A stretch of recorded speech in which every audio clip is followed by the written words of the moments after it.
Sæl og blessuð og velkomin í Spursmál 9. janúar. Þetta fyrsti þáttur ársins 2026. Við hlökkum til samfylgdarinnar við ykkur á þessum vettvangi á árinu sem framundan ekki síst vegna sveitarstjórnarkosninga sem fara fram 16. maí næstkomandi. En við sjáum það reyndar á fyrstu dögum ársins að það verður af nógu að taka bæði af vettvangi heimsmálana og einnig hér heima. Árið fór á stað með miklum bravúr, leyfi ég mér að segja, þegar Donald Trump og stjórn hans í Washington tók ákvörðun að sækja Maduro, forseta Venezuela og konu hans til Caracas. Hann situr núna í fangelsi í New York og bíður þess að verða dreginn fyrir rétt í tengslu við meint brot gegn fíkniefnalöggjöf, skotvopnalöggjöf, hryðjuverkalöggjöf og öðru slíku. Þetta stórt og mikið mál sem hefur að sönnu dregið mikinn dilk á eftir sér. Og reyndar erum við að sjá núna mjög róstusama tíma í Íran, þar sem að almenningur hefur fengið sig fullsatan á klerkastjórninni sem kúgað hefur fólkið í landinu allt frá árinu 1979. Menn segja að þetta sé vegna hækkandi vöruverðs og það má til sanns vegar færa. Landið undir mjög hörðum viðskiptaþvingunum og þar hefur verðbólga verið talin í 20% á síðustu misserum. En það kemur meira til, meðal annars atburðirnir í Venezuela. Vegna þess að klerkastjórnin í Íran hefur getað nýtt sér stjórnkerfið í Venezuela til að gefa út diplómatavegabréf fyrir kauðana sem að vinna á þeirra vegum vítt og breytt heiminn og til dæmis í tengslu við drónaframleiðslu sem nýtt hefur verið gegn úkraínskum almenningi og hernum þar í landi. Þar hefur Venezuela skipt sköpum. Bandaríkjamenn hafa núna í raun tekið yfir olíuframleiðslu ríkisins og Kína sem að stólað á 700.000 tunnur á dag frá Venezuela fær núna ekki deigan dropa af hinnum svarta vökva. Þeir lítrar, eða þær tunnur, fara allar núna beinaleið til Bandaríkjanna, eru keyptar þar að fullu verði og Marco Rubio, utanríkisráðherra Bandaríkjanna, hann hefur lýst því yfir að núna muni almenningur í Venezuela loksins njóta ávaxtanna af þessum gríðarlegu olíuauðlindum sem þar liggja í jörðu. Þetta allt hið forvitnilegasta mál að sönnu, en líka átökin sem við sjáum breiða úr sér víðar heiminn. Donald Trump, hann heldur fast í þá skoðun sína að Bandaríkjamenn verða eignast Grænland. Við vitum reyndar ekki nákvæmlega hvað hann á við með því. Vill hann taka ríkið yfir á Grænland að verða 51. ríki Bandaríkjanna eða hann að gera eitthvað annað með þessum yfirlýsingum sínum? Ég fæ hingað á eftir til mín Björn Bjarnason fyrir dóms- og menntamálaráðherra sem eitthvað sölreyndasti Íslendingurinn í því að lesa í alþjóðamál, hernaðarmál og annað þeim toga og ætlum að fara yfir þessa stöðu og meta það hvernig mál að leggjast strax í upphafi nýja ársins. Eitt af því sem spilar þar inn í eru atburðir sem áttu sér stað inn í efnahagslögsögu Íslands fyrir vikunni þegar Bandaríkjamenn tóku yfir olíuskip sem skráð hafði verið á Rússa. Það talið hluti af skuggaflotanum svokallaða sem Íranir og Rússar nýta vítt og breytt heiminn, jafnvel þúsundir skipa. Og nú á að fara að taka hart á þessum skipaflutningum sem tryggja meðal annars olíuflutninga milli ríkja sem eru undir viðskiptaþvingunum. Björn verður hér í lok þáttarins og hvet ég ykkur eindregið til að fylgjast með því góða spjalli. En svo það umræðan hér heima. Þau tíðindi urðu í gær að Guðmundur Ingi Kristinsson, barna- og menntamálaráðherra, hann lýsti því yfir að hann væri hættur. Hann hefur átt við veikinda stríðagekst undir stóra hjartaskurðaðgerð þann 18. desember og nú orðið ljóst að hann ætlar að söðla og sitja á þinginu sem óbreyttur þingmaður að minnsta kosti næstu mánuðina. Í hans stað kemur Inga Sæland sem hefur verið yfir félagsmálunum og húsnæðismálunum og til þess að leysa hana af í þessum ráðherrakapli kemur inn Ragnar Þór Ingólfsson fyrir formaður VR. Hann hefur verið formaður fjárlaganefndar fram að þessu en nú ljóst að Sigurjón Þórðarson sem verið hefur í atvinnuveganefnd og farið mikinn þar í sambandi við strandveiðimál þar sem hann hefur persónlegra hagsmuna að gæta, hann verður núna settur við fjárlaganefndina og það verður forvitnilegt að fylgjast með því öllu saman. Ég fæ hingað til mín á eftir til að ræða þessi mál Andreu Sigurðardóttur blaðamann hér á Morgunblaðinu sem að fer yfir þessi mál í hverri viku með okkur á vettvangi blaðsins og vefsins hjá okkur og Björn Inga Hrafnsson sem margreyndur úr pólitíkinu og núna starfandi fyrir Miðflokkinn. Við ætlum líka að ræða vendingar í sveitarstjórnarmálunum sem ég minntist á hér rétt áðan.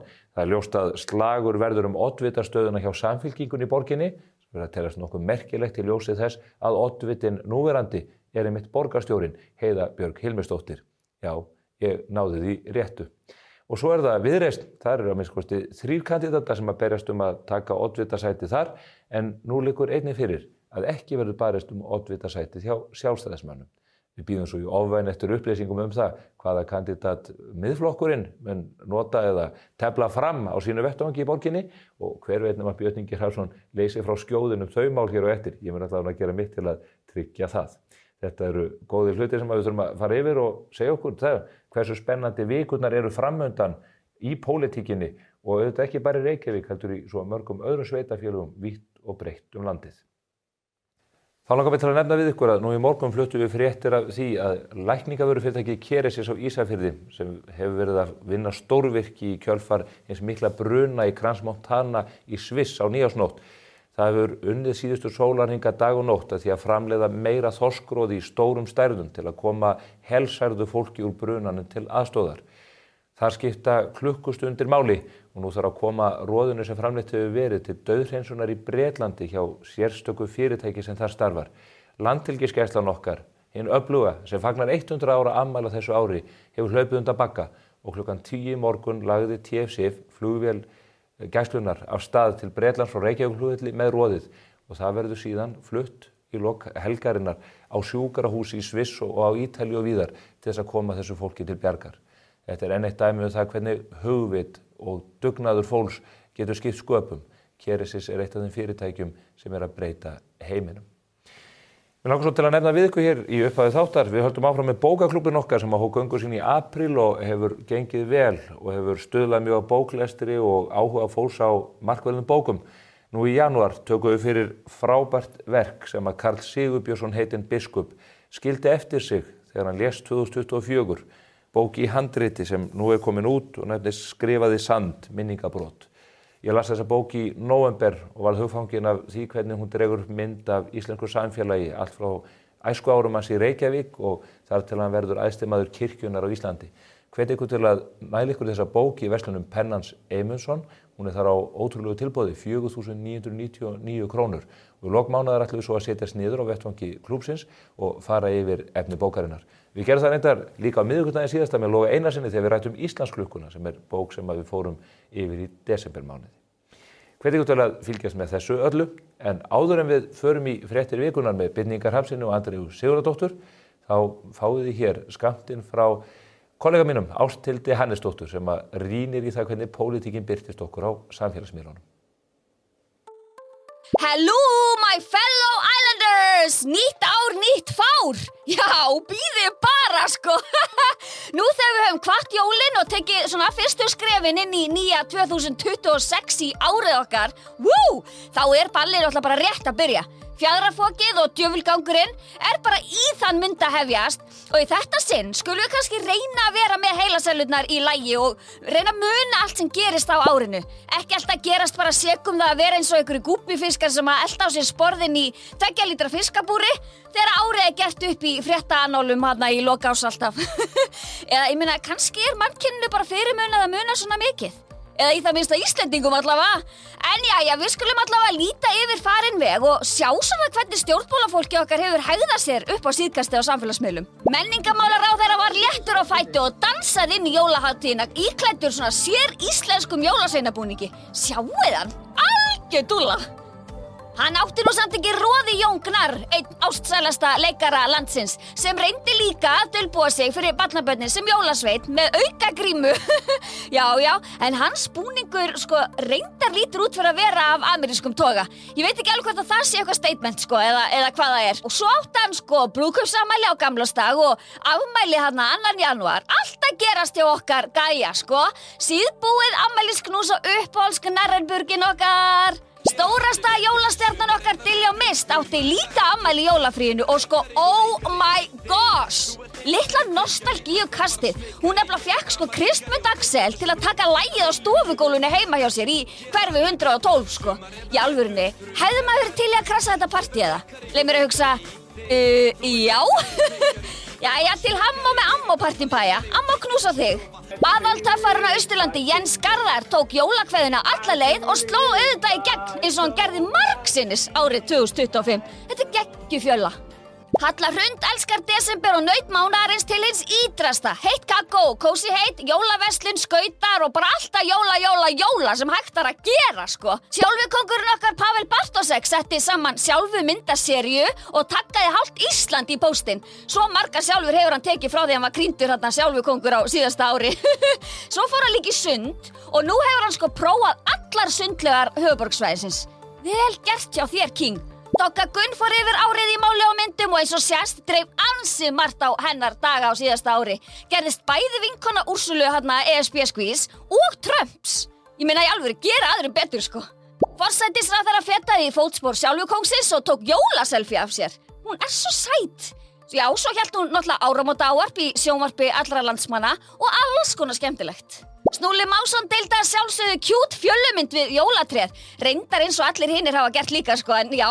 Svo fór hann yfir sitt pólitíska ár, sem var kannski okku-pokku, pínu, ponsu, skrautlegt, að þið spyrji mig. Takið samt eftir bleika kraganum. Býtu, bleikur ekki stelpulitur, eða? Snúli eitthvað að rugglast, eða? Já, maður spyr sig. Rósa Guðbjarts varði hátíðunum erlendis og ef ég vissi ekki betur, þá myndi ég halda að þetta væri bara mynd af einhverjum áhrifavaldi eins og Birgittu Lífið eða Sunnivu Einars eða eitthvað haldi upp á 26 ára afmæli sitt. Sjáu hana.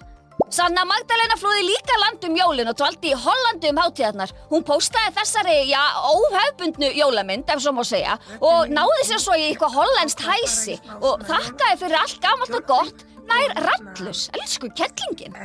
Hildur Björns fékk jólaósk sína heldur betur uppfyllta en Guðlaugur Þór hefur greinilega bænheyrt hana þegar hann ákvað að gefa ekki kost á sér í borginni. Woohoo! Heiða Björg, þið eru kannski að hugsa núna bara alveg, Heiða Sko Heiða #borgarstjóri. Hún fór í leikhús og gerði geggjað 2025 borgarstjóra recap á Instagram þangað til að Pétur kom og skemmti stöðið. Við segjum nú bara Pétur Æja, #borgarstjóri, það nú kannski vissar að gera það. Reykjanesvilli kom öllum á óverum á dögunum og ákvað að bjóða sig fram í oddvitasæti Sjálfaflokksins í RKVFN. Thank you very nice. Koma svo kall! You can do it! Woo!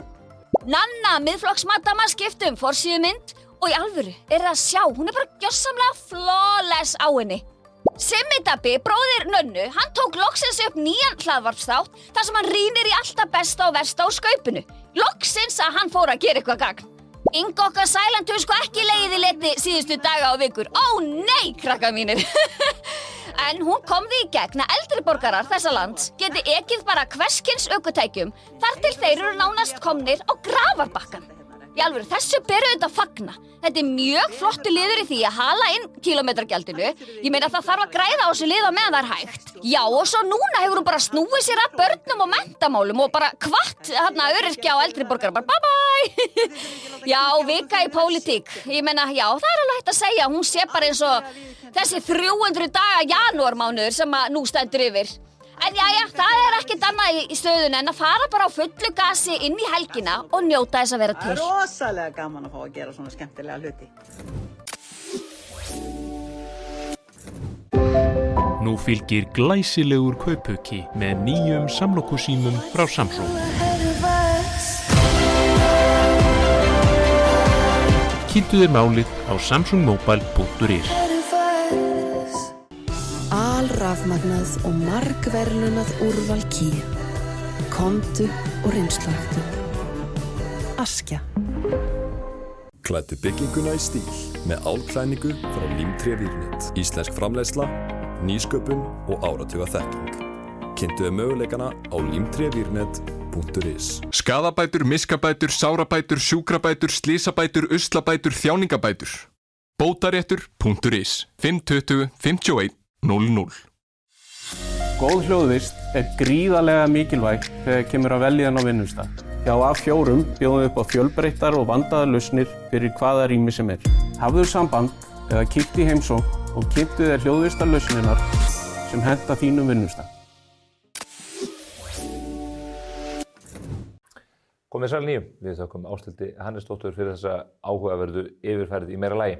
En hingað eru komin góði gestir, annars vegar Andrea Sigurðardóttir blaðamaður hér á Morgunblaðinu og Björn Ingi Hrafnsson, fyrrverandi blaðamaður á Morgunblaðinu og núverandi starfsmaður Miðflokksins. Komið sæl og blessuð.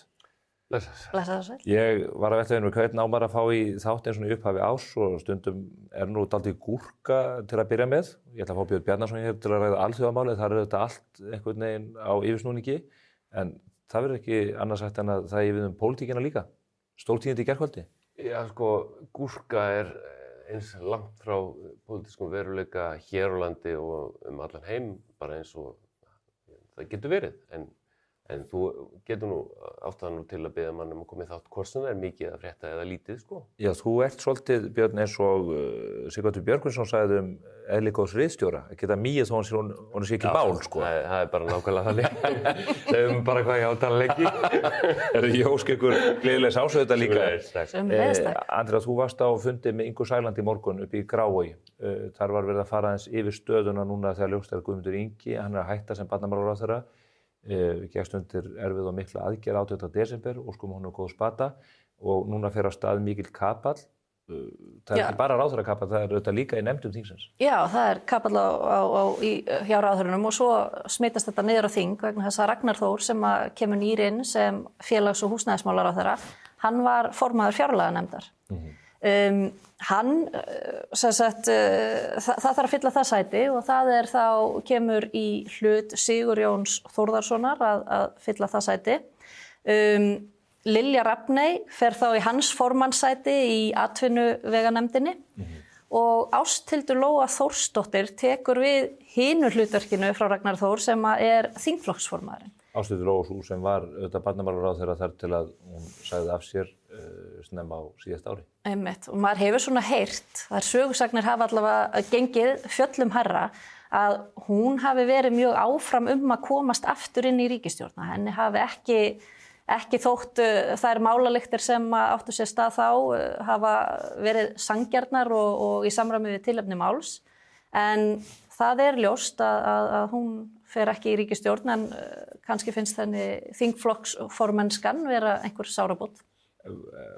Er ekki flestir sammála það að þessi atburðarás þegar hún sagði af sér áður en nokkuð fréttaflutningur fór fram það að hún hefði eignast barn, ung kona með barnungum dreng, að þetta hafi allt verið eitthvað frumhlaup og æðbunungangur. Þurfti hún að segja af sér þessu embætti til að byrja með?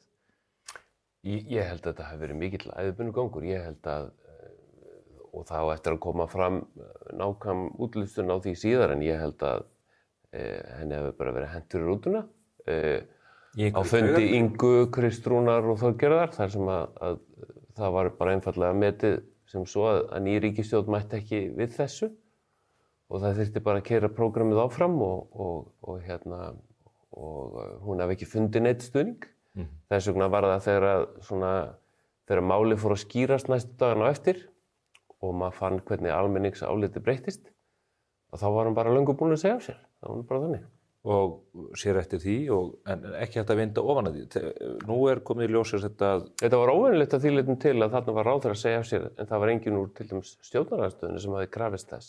Það kom algjörlega úr stjórnarflokkunum sjálfum. Það kom öllum óvörum. Já, bara nánast í sama fréttatíma og var sagt frá þessu, þar var tilkynnt afsögnina. Í þessu öllu saman að þá held ég að stóru mistökin sem hún gerði er að fara sem ráðherra að hringja í konu út í bæ og mæta heim til hennar. Hvort að það sé afsagnarsök. Það er kona sem að gerði Kristrúnu Frostadóttur viðvart þennan bakgrunn eða þessa forsögu. Já, tengdamóðurinn og hennar skoðun hefur alveg skýr á því að hún geti ekki verið barnamálaráðherra með þessa sögu. En maður sá það að almenningsálitið þó snerist álitið á vil með henni Ásthildi Lóu og en mann fannst kannski að það helst sem satt eftir var að þetta hefði verið óviðeigandi hegðun hennar í embætti ráðherra að vera að mæta heim til konu út í bæ sem hafði sendt inn erindi. Það var svona svolítið sérstök. Dómgreindarestur sannlega. Hún fór fyrir barna- og menntamálaráðuneytinu og það er viðurkennt af öllum. Við höfum flutt hér ótrúlega fjölda frétta af þeirri úlfakreppu sem að menntakerfið er í. Og ég held að það blasir við öllum að það þarf mikið að gerast til þess að bæta úr því kerfi fyrir börnin okkar. Nú er búið að skipta tvisvar ráðherra, það þriðji ráðherran á einu ári kominn í þetta ráðuneyti. er þetta ekki veikleikamerki fyrir ríkisstjórn Kristrúnar Frostadóttur? Hún ber ábyrgð á mönnun stjórnarinnar. Að sjálfsögðu það og þar er það ekki held ég að það sé bara staðreynd að Guðmundur Ingi hafi kannski ekki verið best fallinn til þess að gegna því ráðherraembætti. Bara algjörlega óháð hans persónu að þá hefur þetta verið millibils ástand og hvort Inga Sæland er líklega til þess að breyta því á bara eftir að koma í ljós. En það er líka bara hvernig þetta hefur verið kynnt síðustu daga að Inga sé að stokka upp í ríkisstjórn og hversu sem venjulega er það nú þannig af því að hún verið í forsætisráðuneytinu að það er nú forsætisráðherra sem að tilkynnir breytingar á sinni ríkisstjórn en þetta virðist vera svona bara prívat verkefni flokks fólksins. Tilkynnt á Facebook. Og tilkynnt á Facebook og þetta er allt svona, þú veist, eins og allir þekkja sem hafa verið í ráðuneytunum, þá er svona staðið að þessum með mjög svona frekar óhefbundnum hætti. Forsætisráðherrann er bara horfinn? Já, það verðist vera svolítið svona skipulegt sko, að hvernig hún kemur inn og hvernig hún fer og margt ágætt í því. Ég hef alveg skilning af því að forsætisráðherra eigi ekki alltaf að vera í fjölmiðlum og að ráða því svolítið hvernig hún kemur inn. Nú þegar að þessi stóru mál í gangi á alþjóðavettvangi að þá eru eldarnir látnir loga á utanríkisráðherra sem að reynir að nýta tækifæri til þess að koma Evrópusambandinu að í bara hverja einustu setningu sem því fylgir. Fyrir út og suður í þeim. Og þá verður fjarvera Kristrúnar kannski ennþá meira áberandi vegna þess að það er svona illa falið leyndarmál í stjórnarsamstarfinu að Flokkur fólksins og Samfylkingin eru að reyna að svæfa Evrópusambandsmálið, reyna að kæla það, fresta því að í þeim flokkum gerir fólk sér auðvitað vel grein fyrir því að salurinn er ekki spenntur fyrir því í augnablikinu og allar slíkar tilraunir verða til þess að Þorgerður Katrín sem er svona mikil keppnismanneskja og hún verður ennþá ákveðnari í að keyra þetta áfram. Og við sáum það bara í fréttum síðustu daga, hún er bæði að boða frumvarp tilhögun þjóðaratkvæðagreiðslunnar og svo er hún að kynna það að á fyrstu dögum þings á nýja ári þá eigi að keyra áfram bókun 35 og það er ekki manneskja sem er að gefa neitt eftir í þessum efnum. En Kristrún, hún boðaði svo í kjölfarið til fundar þar sem að Evrópumálin eru til umræðu innan samfylkingarinnar og hefur svona var í viðtali hér við mbl.is þar sem að hún staðfesti það væri samstaða þetta að þessi þingsályktunartillaga yrði lögð fram á þessu þingi.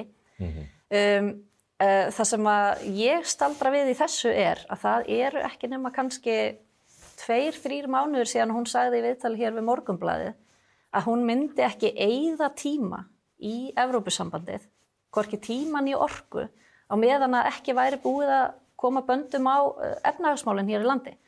Það hefur ekki ennþá verið, við erum ekki komið þangað og síður sé. Nei, við erum bara að fjarlægast það ef eitthvað er. Þannig að það sé verið að fara að setja þetta á dagskrá núna, það er í skýrri andstöðu við það sem að hún hefur áður sagt og hafði líka sagt fyrir kosningar. Þannig að þetta kallar á skýringar á þessu, hvers vegna á að setja þetta á dagskrá núna í ljósi þeirra stöðu sem hér er uppi í efnahagsmálunum. Ég ætla að mynda að fara yfir efnahagsmálunum eftir en mér langar aðeins til þess að svona teikna upp myndina af nýrri ríkisstjórn. Þú nefndir að Guðmundur Ingi hefði sennilega ekki verið heppilegasti mann til að taka þessu embætti og ég held að það hefði Ég held meira að hann hafi ekki einu sinni viljað það sjálfur. Nei, þetta gerðist og það blasir við að hann réð ekki verkefni, það kom í ljós á fyrsta degi og þetta var mjög brokkgengt hjá honum. Á sama tíma er það illa geymt leyndarmál að menn hlífðu honum í þinginu í fyrirspurnatíma að það var ekki verið að taka á honum miklu hörku af því að menn fundu dálítið til með honum verandi í þessari stöðu. Nú kemur vígreifur maður inn í ríkisstjórnina með allt annan bakgrunn og allt aðra árin í þinginu líka. Eigum við vona því að það dýnamíkin gagnvart ríkisstjórnin inn í þinginu breytist við þetta? Já, það er bara engin spurning. Og það þarf ekki að leita annað en í yfirlýsingar Ragnars Þórs menn og málefni til þess að leita fordæma fyrir slíku. Hann hefur aldeilis sem verkalýðsleiðtogi og stjórnmálamaður látið menn heyra það.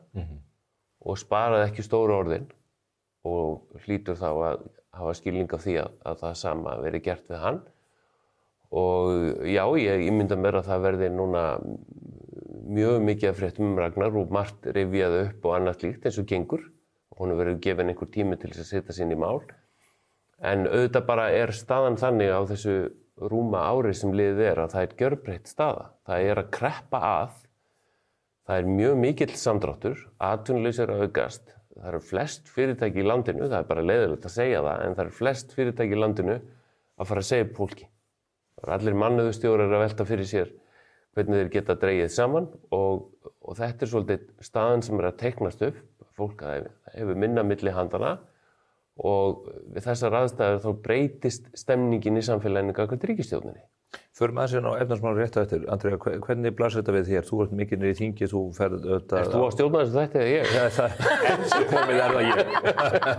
Ég veit ekki hvernig þessu liggur, en þetta mikill barningur. Hvernig blasir þetta við með ríkisstjórnina? Heldur að þetta eigi eftir að breytast? Sko, ég hugsa að þegar Ragnar Þór komin inn, Guðmundur Ingi farin út, það verður, ég hugsa að hann með svona sinn bakgrunn í þessu ráðuneyti muni alveg koma þarna inn að festu. Það verður forvitnilegt að sjá hvort að við upplifum hann með sama hætti og við gerðum þegar hann var með verkalýðsforingjahattinn. Já, hann þarf ekki að setja sig mikið inn í þessi máli eins og stundu þegar Guðmundur Ingi kom inn í barnamálaráðuneytið þá þurfti hann að setja sig inn í sem hann hafði aldrei setið með þinginu. Inga Sæland segist þurfa að setja sig inn í málinu í barnamálaráðuneytinu en félags- og húsnæðismálaráðuneytið, þetta ær og kýr Ragnar Þórs. Þetta lítur að vera drauma ráðuneytið hans. Einmitt. Það sem ég hugsa, það sem hann skilur eftir sig, formennskan í fjárlaganefndinni, mér skilst og heyrist á þingmönnum líka stjórnarandstöðunar, hann hafi verið ágætlega vel liðinn sem formaður þeirra nefndar. Hann hafi að mörguleiti verið sanngjarn, þar með ekki að segja að allir hafi verið ánægðir með allt, en það var hægt að eiga samtöl vissa hluti. Nú kemur Sigurjón Þórðarsson þar inn í þessa vandasömu nefnd og það verður forvitnilegt að vita hvernig stemningin verður í nefndinni þegar það kemur að því að undirbúa fjárlög næsta árs. Það eru allir nokkri mánuður í það en hann hefur verið potun og pannan í atvinnuveganefndir og þar hafa samskiptin og ekki gengið vel fyrir sig. Nei, og mér skilst að sú nefnd skeri sig alveg úr þegar kemur að fasta nefndunum bara í samstarfi milli til dæmis stjórnar og stjórnarandstöðu. Hann ég hef alveg gaman að Sigurjóni, hann stríðsmaður í pólitík, hann ástríðumaður. Ég teki eftir því þegar umræður í þinginu og stjórnarliðarnir að reyna að láta hlutina ganga og þá vilja helst ekki að þeirra fólk sé að tala mikið. En Sigurjón í þessu ástríð og hann hefur gaman að starfinu sínu sem ég ber mikla virðingu fyrir og hann lætur ekkert segja sér þannig fyrir verkum. Ég held eins og að nú verður forvitnilegt að sjá hvað Ragnar gerir. Ég tek alveg undir það. Hann er alveg sýnt í fjárlaganefndinni að hann er alvöru stjórnmálamaður. En við mögum ekki gleyma því að það er bara stutt frá síðustu kosningum og Ragnar Þór vildi þar setja á oddinn að það eru sett neyðarlög á Seðlabankanum til að keyra niður vexti. Nú er hann orðinn ráðherra húsnæðismála í landinu og ég hlakka bara til, ég væri til að vera að fljúga vegg þegar hann og seðlabankastjóri munu fara yfir á fundi hlýtur að vera fljótlega hvernig þessi neyðarlög verða gerð og hvað stendur til. Guð blessi það báða. Það er ekkert langt síðan þetta var. Það er bara þegar þú segir þetta, manni líður eins og það sé mikið lengra síðan en það er náttúrulega svo mikið búið og sérstaklega hjá flokki fólksins, það er svo mikið sem hefur gengið á einu ári, hugsið ykkur. Þegar að svona stór fréttamál svona ná ákveðnu vægi, það fáðu eitthvað svona heiti. Það er styrkjamálið, það er ástildarlóumálið, það er skómálið. Það er neyðarsjóður. Já, neyðarsjóðar. Þetta bara hefur ekki hætt. Nei, og nokkuð sem betur til þess að það gerir það? Nei. Við fjölmiðlamennir, við fögnum því að það sé verið að skaffa okkur gott fréttaefni. Ríkisstjórnin mælist með mismikið fylgi, samfylkingin, maður gripur til orða segir, fer með himinskautu, bara með mikil stuðning samkvæmt könnunum, þið sama á ekki við hérna samstarfsflokkana, en það er þetta með efnahagsmálin. Þau fóru inn í áramótin með svona þá söguskýringu að hlutinni væri að virka, sleggjan væri að virka, þetta væri að ganga vel. En mælingarnar, opinberu mælingarnar bendi aðra átt, það er skelfilega töluvarandi verðbólguna. Verðbólgan var 4,8% þegar Kristrún tók við, hún er 4,5% núna. Atvinnuleysi var 3,8% þegar Kristrún tók við. Atvinnuleysi núna komið í 6,5% og virðist vera á uppleið eins og þú nefnir. Og það sem meira ég tók eftir því að Kristrún vitnaði í næst síðustu mælingu. Verðbólgu, ekki síðustu. Og það er mjög ómögulegt vegna þess að venjulega notum við bara nýjustu tölurnar. Því að nýjasta tælingin var skellur fyrir ríkisstjórnina. Og það sem verra að nú því spáð að hún geti aukist enn frekar meðal annars. Og nú breytist þetta. Að mínum að ég hef alltaf talið að ríkisstjórnin myndi það tæki ákveðin tíma fyrir landsmenn að átta sig á þessari vinstri stjórn. Og þá miða ég bara við það hvernig þetta var með ríkisstjórn Jóhönnu og Steingríms sem var svo til þess að Sigmundur Davíð vann kosningasigur með 25% og var forsætisráðherra og myndaði ríkisstjórn með Bjarna Ben. Sterka ríkisstjórn. Út af hverju fékk hún mikið umboð út af því að landsmenn höfnuðu vinstri stjórninni með glæsibrag. Og ég held að það sama muni gerast með þessa ríkisstjórn. Að sjálfsögðu mun Samfylkingin síður finna fyrir því strax vegna þess að það er bara öflugri flokkur. Kristrún er mjög öflugur stjórnmálamaður og hefur gert margt ágætlega en nú frá og með áramótunum fara landsmenn að finna með beinum hætti fyrir alls konar skattaaðgerðum. Kílómetragjaldið er eitt, bæði dýrt en líka bara ótrúlega mikið vesen, illa útfært. Og svo eru vörugjöldin, gríðarlegar hækkanir og hvað mun það gera? Það stórhækkar verðbólgu. Bankarnir eru byrjaðir að benda það að verðbólgan geti í næstu mælingu farið yfir 5% út af hækkun vörugjalda, sem er bara út af ákvörðun ríkisstjórnarinnar. Þetta stefnir náttúrulega líka kjarasamningum í hættu. Ég held að það ekki í ágúst sem að þeir eru til endurskoðunar og þar er viðmið, ég man ekki hvað það var, en 5% er yfir því, það var 4, eitthvað. Eitt af því sem ég furða mig mjög á, það er verkalýðshreyfingin í þessu öllu saman. Hvar er forseti Alþýðusambandsins þegar atvinnuleysi fer úr 3,8% í 6,5% og þessi verðbólgan gýs upp? Það er frábær spurning. Veistu hvað Alþýðusambandi gerði í gær? Sendi frá sér harðorða ályktun atburðina í Venezuela. Já. Ég hefði nú kannski haldið að Alþýðusambandi ætti að líta sér aðeins nær. Því að Alþýðusambandið og verkalýðshreyfingin er núna mörguleyti nátengt ríkisstjórninni. Það eru þarna verkalýðsleiðtogar sem eru fyrirverandi sem eru orðnir þingmenn og núna ráðandi ríkisstjórn. Og verkalýðshreyfingin hefur nú oft látið ríkisstjórnir heyra það þegar að einhverjir aðrir flokkar hafa verið ríkisstjórn. En við þessar aðstæður þeirra sem að teiknast upp, þá er sjálfsögðu ekki aðalatri hjá Alþýðusambandinu hvað er gerast í Venezuela. Það er bara mjög sérstakar nálgun til þess að koma þess að. Einu sem að heyrist eitthvað í er Vilhjálmur Birgisson og Sólveig Anna Jónsdóttir. Aðrir eru bara ekki með. Halla Gunnarsdóttir er horfin. Ég reyndi nú að fá hana hingað í þáttinn líka í dag með okkur en hún var bundin á fundi á Alþýðusambandi. Ég veit ekki hvort þú sé að fara áfram með málinn í Venezuela. Eða kannski Íran. Hún hefur nú fjallað áður stöðu kvenna í Íran. Svo frægt var orðið. En ég held að þetta muni breyta fylgi samfylkingarinnar og ég held að sé að byrja að gerast. Við sáum að ríkisstjórnin fór niður 4% stig milli mánaða í vinsældum. Núna þegar fólk fer að finna þetta meira á eigin skinni. Því að hinga til hafa þau alltaf sagt þetta var fyrir ríkisstjórn og þetta var svona og hinsegin. Nú erum við bara einfallega komin í þá stöðu að það eru þeirra eigin aðgerðir og Kristrún sem er hagfræðingur og lofaði okkur því að lækka vexti og verðbólgu með sleggjunni.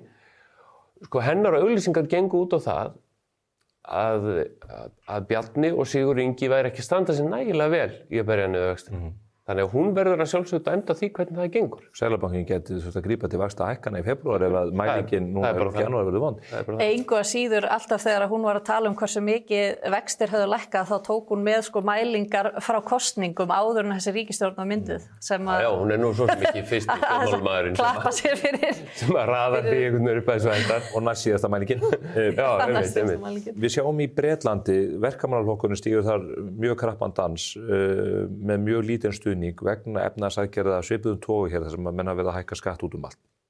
En þetta dæmi er það sem verið að gera fjármálaráðherrann afturreka með aukna skattlagningu á pöbbana í Bretlandi og þau virðast vera að taka uppbeygjur aftur vegna ákvarðana sem að þau töldu sig geta keyrt í gegn. Munum við sjá það á nýju ári? Munu Daði og Kristrún hafa styrkt í þess að segja, við höfum bara rátt fyrir okkur við? Ég til að svo sé, ég meina og pöbbamálið er bara svolítið eins og kílómetragjaldið. Þetta eru bara svona hlutir sem að snerta allan almenning og svo segja manni hvernig gerðist þetta allt saman og það var varað við þessu samsköttun hjóna. Nú eru sjómenn að gagnrýna þetta, bara sem dæmi, af því að það var búið að gefa í skyn einhvern veginn að þetta snerti bara hátekjufólk og einhverju örfá aðila. Ríka kalla í Garðabæ. Akkurat, þetta er aðeins flóknara en svo og svo er maður farin að heyra milli stjórnarflokkana að samfylkingarfólkið að keyra ákveðna skattapólitík og Viðreisn gagnrýnir samfylkinguna meðal annars fyrir samsköttunina, þetta hefur verið frá samfylkingunum komið og það á eftir að aukast. Við sjáum að ungliðarhreyfing Viðreisnar er farin að kalla samstarfsflokkinn skattfylkinguna. Já. Og það bendir til þess að þegar fylgið hrapar, þá fara menn að senda svona alls konar meldingar. Förum aðeins í pólitíkina framöndan. Það eru sveitarstjórnarkosningar 16. maí. Það mun mæða mikið á þér veiti, Andrea og Andrési frænda þínu hér og einhverju leyti hér okkur hópnum sem að stendur að baki spursmálum. Reykjavíkurborg hefur verið í deiglunni. Þar hafa nú aldrei verið stórtíðindi í upphafi árs. Guðlaugur Þór Þórðarson var búinn að halda mönnum heitum ég lef mér að segja áratugi það að hann myndi fara í oddvitaslegin en svo gera það ekki. Hildur stendur uppi með Pálmann í höndunum en það er von mikil átaka hjá öðrum flokkum. Já, það eru náttúrulega 3 í framboði til oddvita Viðreisnar. Þar er Aðalsteinn Leifsson sem var aðstofamaður ráðherra komin í leyfi núna. Björg Magnúsdóttir sem gekk nú bara nýlega inn í flokkin var aðstofamaður Einars Þorsteinssonar í hans borgarstjórnartíð. Fræg sjónvarpskona. Fræg sjónvarpskona og kom þar inn með sína lyfturæðu. Og svo er það hann hérna Róbert, og mátti hjálpa mér að því ég man ekki, Ragnarsson, Róbert Ragnarsson, sem kemur þarna, ég held að hann hafi verið hjá KPMG áður. Og með reynslu bæjarmálunum. Og með reynslu, já, hann var í bæjarstjóri Grindavíkur tíma.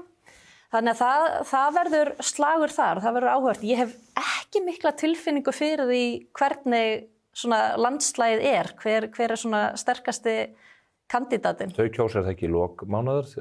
Jú, ég bara 31. janúar? Já, þar er náttúrulega Aðalsteinn aðstofamaður formannsins sem gefur einhverja vísbendingu, en hvernig það liggur í flokknum áttar maður bara segja ekki á, sko. Hún, mér er sagt að hún hafi átt ákveðin kandidat í síðasta leiðtogakjöri fyrir síðustu sveitarstjórnarkosningar sem hafi beðið lægri hlut.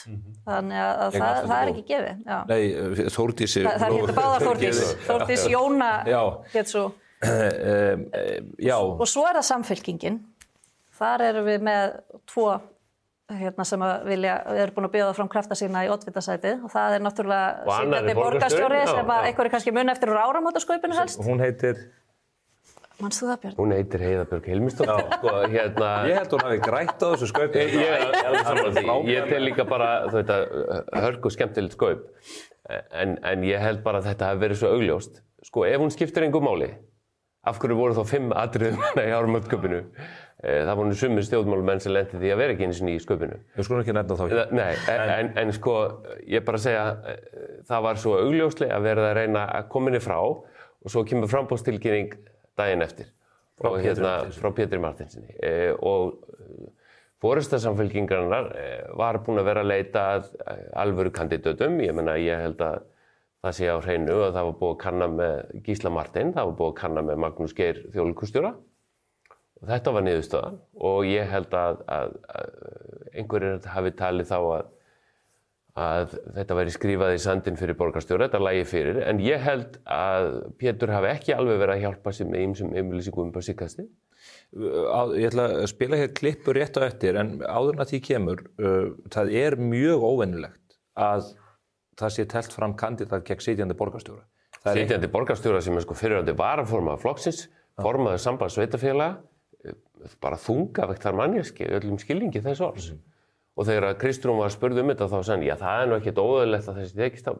Þetta er sko borgarstjóri. Það er sótt að borgarstjóri. Sko spila hérna klippuna þegar Pétur Martinsson lýsir yfir framboðinu í fréttatíma RÚV þann 1. janúar. Pétur Martinsson, rekstrarstjóri og fyrrverandi knattspyrnumaður, gefur kost á sér í oddvitasæti í prófkjöri Samfylkingarinnar fyrir borgarstjórnarkosningarnar í vor. Hann segist mættur til leiks til að hafa áhrif. Þetta er náttúrulega búið að vera svona aðeins að þróast með mér og það er ákvörðun tekin að fara í í prófkjör Samfylkingarinnar oddvitasætið? Þetta eitthvað, þetta mismæli? Já, einhver sagði, ég veit nú ekki hvort þetta til góð íslenska yfir það, Freudian slip. Þetta, þegar ég horfði á þetta og hugsaði, þetta var svo eins og hann hefði komið að mikill heiður að fá að verða fyrirliði hér hjá, ég meina, KR. Það ekki geta verið verri mismæli og ótrúlegt að þetta hafi staðið svona og farið út svona. Já, nú þetta ekki beinni útsendingu. Nei, ég held að þetta sé bara fínasti maður og þannig gerir hann mistök og ef hann hefði aðeins meiri lífsreynslu sem stjórnmálamaður, þá hefði hann sagt, getum við fengið að byrja aftur. Ég þarf að koma þessu betur frá mér. En í staðan fyrir þetta látið koma svona fram og svo hefur hann verið með svona ýmsar dálítið sérstakar yfirlýsingar hann að ég hlakki til að sjá hvaða skoðanir eða stefnu hann hafi í málum og vitnar í nýjan borgarstjóra í New York. Andami. Og þú veist, ég held að margir í samfélagi, maður hefur séð það, ég menna sumir af þessum álitsgjöfum á vinstri kantinum sem að láta nú venjulega menn heyra það, þeir eru ekki allir alveg samfærðir og það kannski út af því að þarna finnst fólki með einhverjum hætti vegið að borgarstjórnum og það sé augljóslega ekki maður innan flokknum heldur sóttur en það getur vel verið að Pétur sé með mjög sterkar stöðu, ég bara áttum ekki á því, hann náttúrulega úr þessu kaffi-vest-bandalagi. Staða Heiðu hefur ekki verið sterk í ljósi mælinga sem hún hefur fengið. 2% borgarbúa vilja sjá hana sem borgarstjóra, það er erfitt að tefla fram mannesku með slíka mælinga á bakinu. Það er mjög erfitt og sjálfsagt það bara það sem að Kristrún og Jóhann Páll og þau hafa verið að bollaleggja en ég áttum ekki á því hvort að þau eru með mælingar hjá sér sem benda til þess að það sé miklu meiri stuðningu við Pétur Martínson, ég bara áttum ekki á því, það var eftir að koma í ljós. Það var alveg eftir að koma í ljós held ég, en það var nú eitt sem ég hjó eftir líka þessu viðtali, ef það er ekki komið nóg, að það var þegar hann var spurður út í svona hvað hann vildi gera fyrir borgina, þá var svarið í stuttumáli það að hann vildi Reykjavík sem virkar. Það er nú slagur sem ég þekki eitthvað starf annar staðar frá. Var það ekki Hildur Björnsdóttir sem sjálfstæðismenn? Já, í síðustu sveitarstjórnarkosningum, það var bara yfirskriftin hjá þeim. Fyrir utan að þú veist, þannig að það er einhver innblástur þarna. Fréttamaðurinn hefði þá getað spurt, en þú ert að bjóða þig fram í flokk sem hefur ráðið borgin í 15 ár.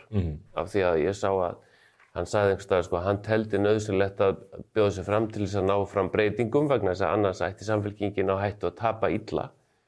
Það er ekki mikið sjálfstraust í þessu fyrir hönd flokksins og það bendir allavega til þess að þau hafi áhyggjur og ég held að það sé rétt. Ég held að það sé mikil stemning fyrir því að breyta. En Pétur sjálfstæðismaður ekki?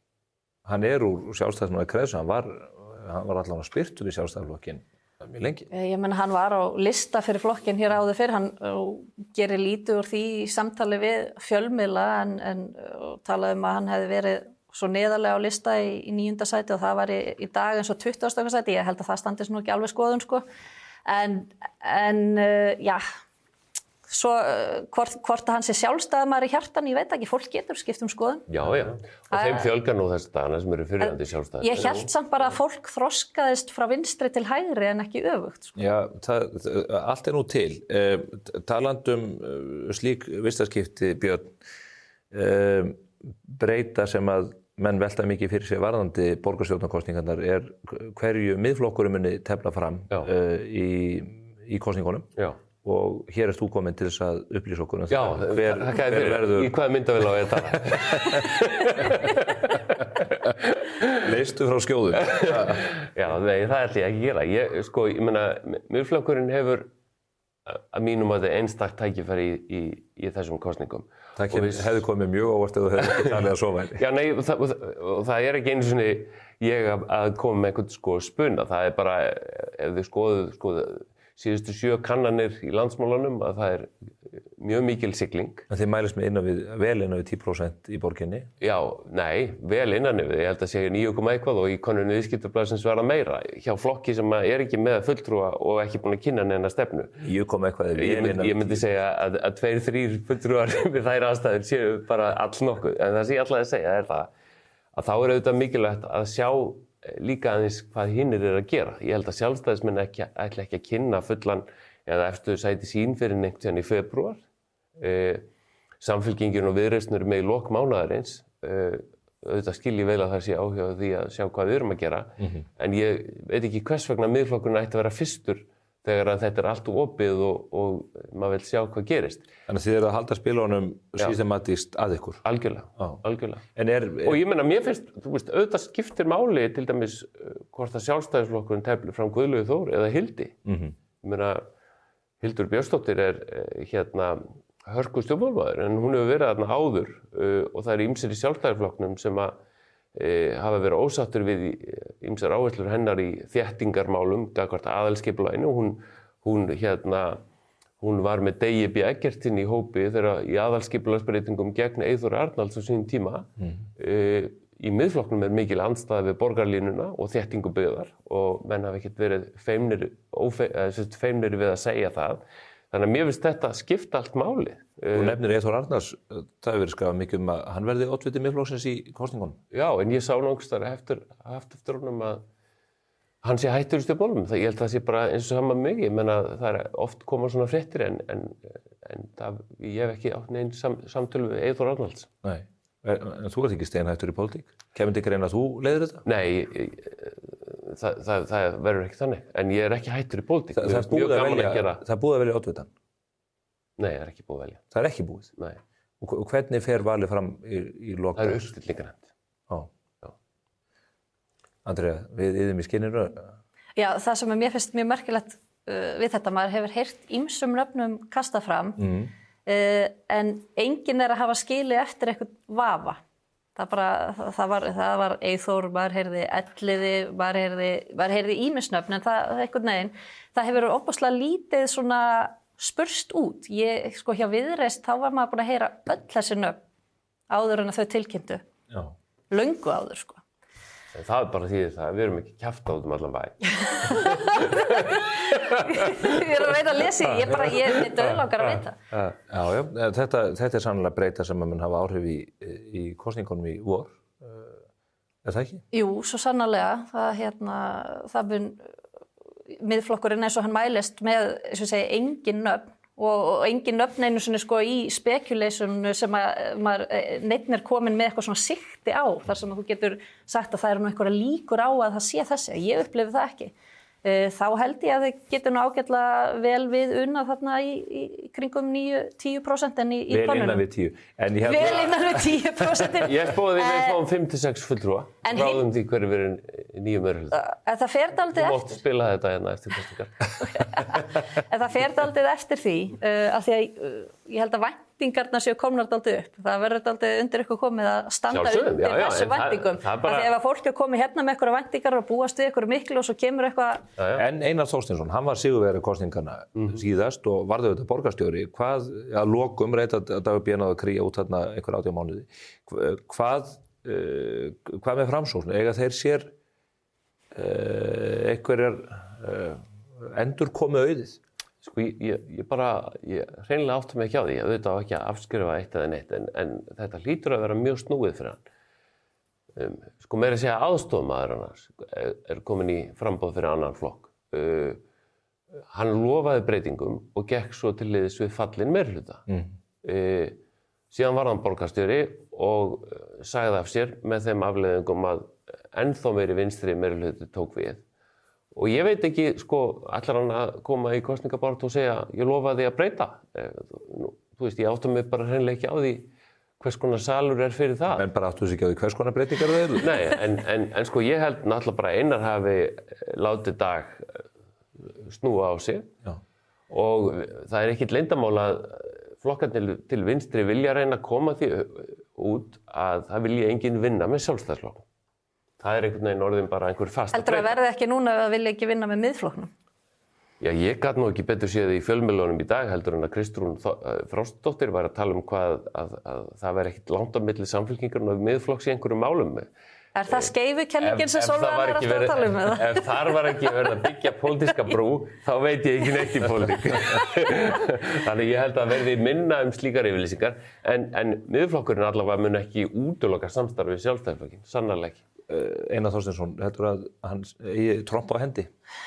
Ég sé það ekki í sjónmáli. Hann er náttúrulega alveg klókur hann Einar að mörgu leyti. Það er aldrei að vita hvað hann kemur með. En eins og þetta blasir við mér núna að öllu óbreyttu að fyrst að honum tókst ekki að laða að sér fylgi á þessu ári sem að hann hefur verið í minnihlutanum, þá er ég ekki alveg að sjá hvað hann er að fara að gera á næstu mánuðum í þessu og maður velti því fyrir sér sko, þegar ég væri þá myndi ég velta því fyrir mér hvort að væri ástæða til þess að breyta til. Flokkurinn er í hreyfanlega fylginu. Þú sér það kom þarna mjög hratt til hans að hluta til væntanlega á grundvelli vinsælda Framsóknarflokksins Ásmundar Einar sem að kom þarna í drottningaviðtal þar sem hann lýsti sinni æsku og snerti hjörtu sérstaklega kvenna. Fylgið var voðalega kvenlegt á þeim tíma.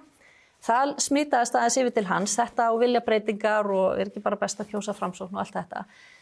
Þetta er ekki að fara að virka aftur núna. Þetta er farið, en þeir eru í hreyfanlega fylginu og þá held ég að það muni ríða dálítið á því að þau nái aftur einhverju svona mannlegri tengingu eins og Ásmundur Einar gerði, eins og Inga Sæland hefur gert held ég tvisvar sinnum í svona loka viðtalinu þar sem að það falla tár og ná að höfða til sko hjartans í hreyfanlega fylginu. Þá gætu þau náð árangri. En hvort að Einar sé rétti maðurinn í það, ég skal ekki segja að það getur vel verið. Hver verður formaður Framsóknarflokksins þegar kemur að þessum kosningum? Já, eins og staðan er núna þá held ég að það verði Lilja Alfreðsdóttir. Ég held að Stefán Vagn Stefánsson var að lýsa við framboði til varaformanns og það búið að liggja í Willum Þór Þórsinni sem er forseti ISÍ og ég held að Halla hefur hann ekki gefið sig ennþá. Það er líklegast að það verði Lilja, hún hefur mikið áhuga á því, eða einhverju þingflokknum eins og Ingibjörg Isaksen, sko. En Framsókn er bara í mjög snúinni stöðu og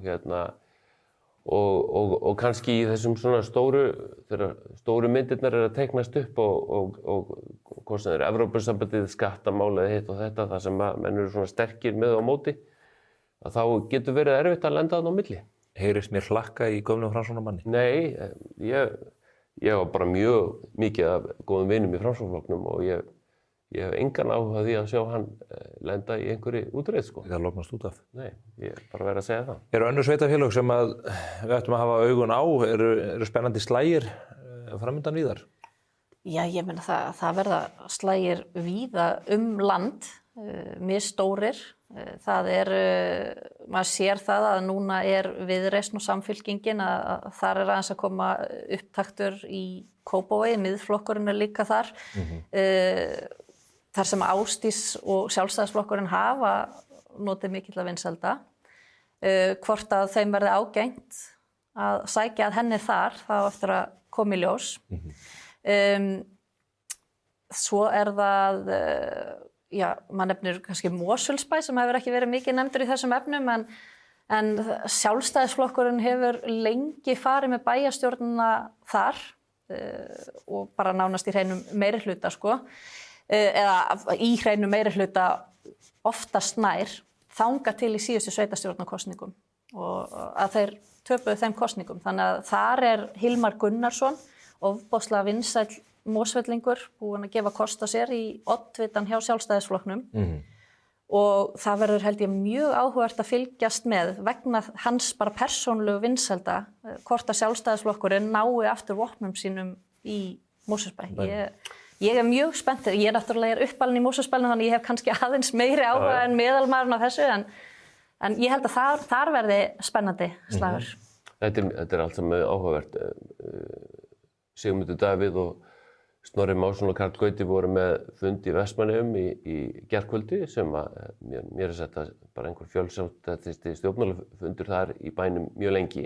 Þar allar miðflokkurinn væntanlega bjóða fram sem sætir tíðindum. Þar hafa verið hugmyndir að reyna að ná saman lista Sjálfstæðisflokksins og klofningsframboðinu sem að gerði nú allt vitlaust í bæjarpólitíkinni þar fyrir 8 árum. Já, sem Íris Róbertsdóttir fer fyrir. Akkurat, og þá eftir að koma í ljós hvort það verður og hvort þau séu gróin. Þannig að þetta þú veist, ég er bara að segja fyrir sjálfum mig, ég er að taka þátt í að skipuleggja framboð hérna all land, sko. Og mjög áhugavert að taka þátt í þessu. Þetta verður mjög spennandi. Björn, þú nú komið oftar en þetta aðrir hingað í spursmál til mín þessi 2 ár sem við höfum verið í loftinu. Ég mun að sjálfsögðu kalla ykkur til hér jafnt og þétt fram á vorið því að þetta verða spennandi tímar. Mjög spennandi tímar. Takk fyrir kærlega fyrir komuna Björn og Andrea og góða helgi. Takk Góða helgi. Við erum hins vegar ekki hætt því að hér handan við hornið ítarlegt og gott viðtal mitt við Björn Bjarnason. Við ætlum að fara yfir alþjóðamálin, meðal annars hvernig staðan á Grænlandi núna þegar að Donald Trump ítrekar æ ofan í æ að Bandaríkin þurfi að eignast þessa stærstu eyju í heimi. Fylgist þið með.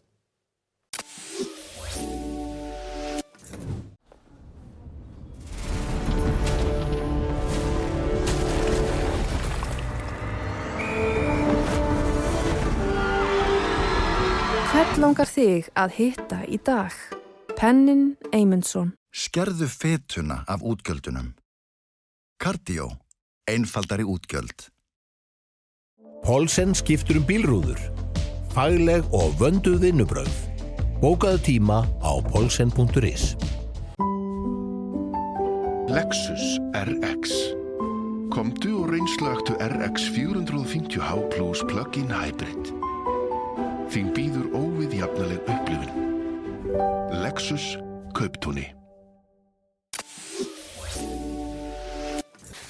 Við þökkum fyrir ágæta yfirferð á fréttum vikunar. Hingað er hins vegar kominn góður gestur sem full ástæði til að draga hingað á þennan vettvang í þeim aðstæðum sem við horfum upp á alþjóðasviðinu. Það er Björn Bjarnason fyrrum ráðherra og reyndar aðstoðarritstjóri Morgunblaðsins til margra ára. Hann fylgist betur með en flestir á þessu sviði og ég ætla að ræða við hann bæði þá stöðu sem að teiknast upp gagnvart Grænlandi en líka magnaðir atburðir sem við erum að sjá í Venesúela og í tengslum við stríð Rússa og Úkraínumanna. Blessaður Björn. Takk fyrir blessaður. Þú var náttúrulega í áratugi fjallað alþjóðamál, skrifa bækur í hitta kalda stríðsins og fleira. Hefurðu einhvern tímann upplifað ástand eins og það sem við erum að sjá teiknast upp þessa dagana? Nei, ekki held ég það og ekki neitt á mínum aldri hafi upplifað ástand eins og þetta í heimsmálunum sem við höfum verið að kynnast núna. Ég hef mann nú eftir frá svona í byrjun 7. áratugarins.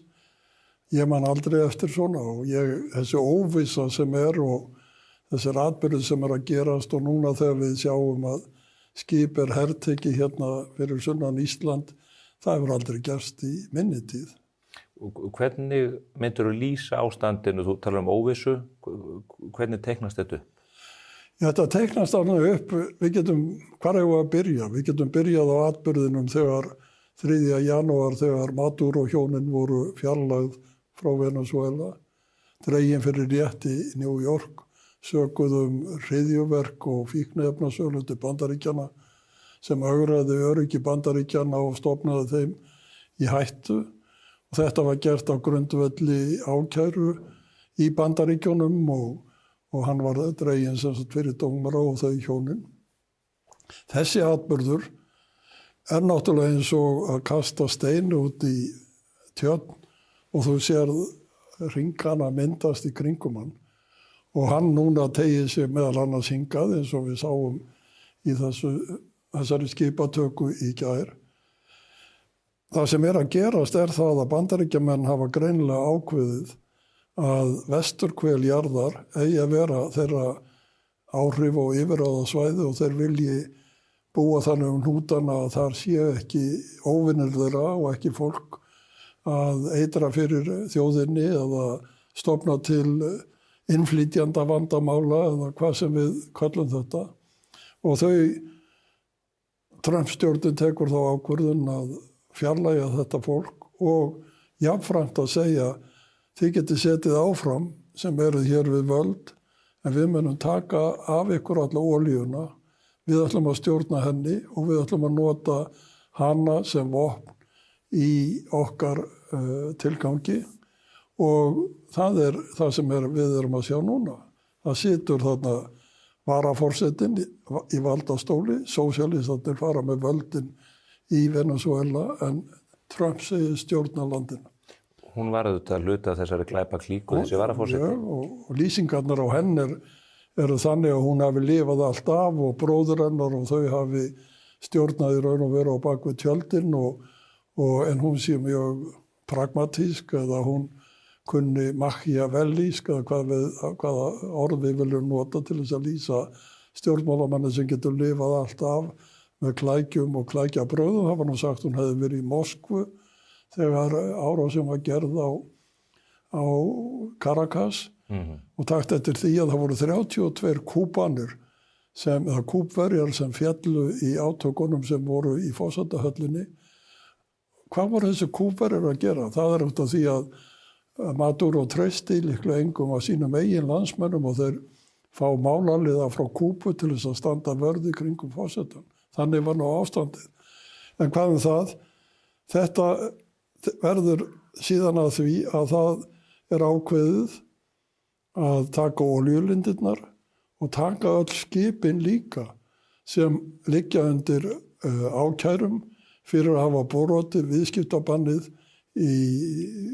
sem sett var á Venezuela, flutt olíu frá Venezuela til jóþök Bandaríkjanna og skipin eru öll undir ákæru líka eins og forsetahjónin voru og í krafti þeirra ákæra að þá núna farið að stöðva skipin hvar sem þau eru í heiminum.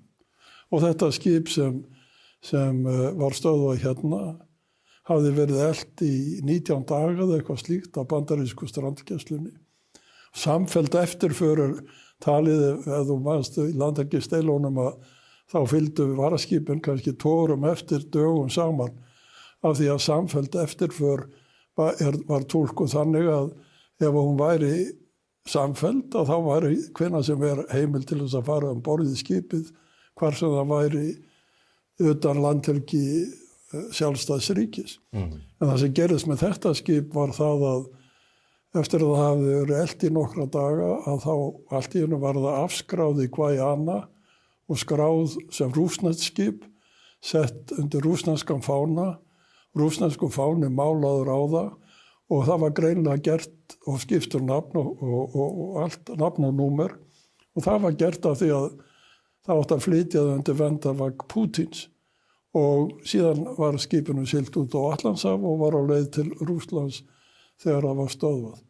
Þetta núna túlkað þannig í breskum blöðum og í bandarískum blöðum á þann veg að taka skipsins sé meiri háttar áfall fyrir Pútín og sýni það að þessi svo kallaða vinátta og þessi tengsl á milli Pútíns og Trumps sé ekki annað heldur en yfirlýsingar en þegar komið til kastanna að þá íti Trump Pútín til hliðar og hafi hans sjónarmið engu.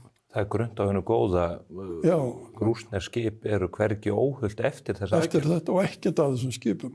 Það sjá það allir núna fyrst að það var tekið skip sem rússarnir tók undir sinn vendarvæng og var sagt að hefði sett kafbát í áttina því og herskip til þess að gæta öryggis þess. Það tekið svona og það núna leið til Bandaríkjanna. Þetta lagt upp á þann veg að þetta jafnist á við það að Assad, Sýrlandsforseti, treysti á vernd Pútins og Maduro treysti á vernd Pútins. Þetta allt þurrkað út. Það segja hann, það bara í Kína og Norður Kóreu. Íran að falla, Íran og Íranir hafa séð Rússum fyrir drónum og kennt þeim að smíða dróna. Íran á fallandafæti. Það býst engin við því að Pútín getur rétt klerkastjórnin í Íran nokkra hjálparhönd. Gæti í mestarlagi skoti skjólshúsi yfir þá í Moskvu en það þá að þrengjast þá þar. Eins og Assad sem núna flóttamaður Assad flóttamaður í Moskvu og Maduro í fangelsi í New York og þetta skip á leiðinni til Bandaríkjanna. Þetta svona heildarmyndin sem að teiknast upp að þeir taka forsetahjónin, þeir segja við ætlum að stjórna olíunni. Olían lykilþáttur fyrir Kína, Íran og Rússa og Kínverjar hafa sett milljarða í þessa olíuvinnslu í Venezuela og þeir voru þeir einu sem að tóka eftir sem virkilega mótmælti því að forsetahjónin væru handtekinn. Þeir stóluð á 700.000 tunnur af olíu á dag frá Venezuela. Nú virðist samkvæmt fréttum vera búið að skrúfa alfarið fyrir það. Alfarið fyrir það og með þessum skipatökum verið að herða það enn frekar. Þessi aðgerð gagnvart Maduro-hjónunum, maður trúði þessu eiginlega ekki. Nei. Þetta er aðgerð á einhvern skala sem maður hefur ekki séð áður. Ég tel að aðgerðin gegn þeim auðvitað þannig að það bara farið inn og út aftur og eins og bara á svipstundu þetta líkist við árásirnar á Íran, farið með sprengjuvélar og sprengt og eyðilagt kjarnorku, byrgi ykkur og heim aftur. Skipatakan líka í sama dúr, það bara haldið áfram að fylgja skipinu og svo þegar færi gefst að þá bara komið og skipið tekið. 1 fyrir 10. Þetta eru svona aðgerðir sem við höfum ekki kynst og eins og sumir segja þetta eru aðgerðir sem leysa mál sem hafa verið áratugum saman á samningaborði og menn hafa verið að reyna að komast að einhverju niðurstöðum svo allt í einu bara á einni nóttu og þá voru þessu öllu snúið við. Það er ekki langt síðan að við sátum saman á vettvangi bókaklúbs spursmál og ræddum Kúbudeiluna eftir Max Hastings og þá rosalega atburðir sem áttu sér stað þá. Þegar við skoðum þessa aðgerðir gagnvart Venezuela og hvernig Marco Rubio talar eins og forseti Bandaríkjanna, er þetta ekki í raun bara eins og ný Kúbudeila sem bara hefur komist á enn annað stig? Þetta er einhver bakgarður Bandaríkjanna sem að menn telja lífsnauðsynlegt að ná einhvers konar tökum á, ekki endilega af ótta við Venezuela sem slíkt heldur miklu frekar Kínverjana. Og einhverju hnútur í heims átökum sem hafa farið fram árum saman á þess að þau séu viðurkennd sem og Kínverjar halda sér til hliðs, styðja Maduro og þeir halda sér til hliðs. Putin gerur ekki til að skipið er tekið. Hvað hefði gerst ef að Khrushchev hefði ekki dregið skipin tilbaka?